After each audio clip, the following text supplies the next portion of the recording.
నేటి నుండి వెంకటేశ్వర స్వామి వారి యొక్క సుప్రభాతాన్ని రోజుకో శ్లోకం చొప్పున చెప్పుకునే ప్రయత్నాన్ని చేద్దాం.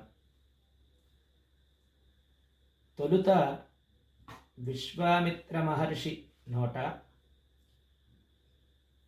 పలికిన రామచంద్ర ప్రభువు మేలుకును పులిపరుకులుట, నేటికి శ్రీవారి సన్నిధిని పలుకుట ప్రతినిత్యము పండితులకు పరిపాటియట.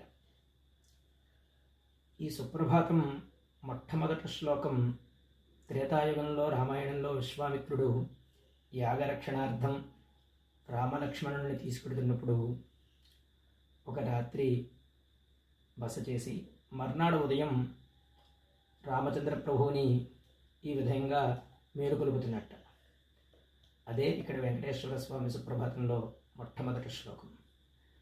కౌసల్యా సుప్రజా రామ పూర్వా సంధ్యా ప్రవర్తతే, ఉత్తిష్ఠ నరశార్దూలా కర్తవ్యం దైవమాన్నికం.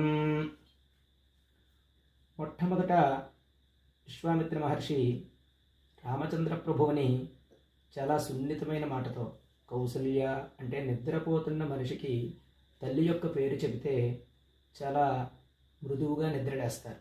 అంటే నిద్రపోతున్న వాళ్ళని కటువైన మాటలతో లేపకూడదు. అందువల్ల కౌసల్య సుప్రజ రామ అంటే ఓ కౌసల్య సుపుత్రుడైన ఓ పురుషోత్తమ, తూర్పు తెల్లవారుతోంది, దైవ సంబంధమైన ఆహ్నికాలు చేయాల్సిన సమయం ఆసన్నమవుతోంది, లెమ్ము అని ఈ విధంగా సుప్రభాతం పలికారట.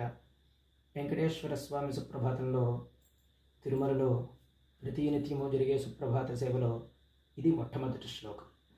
స్వస్తి.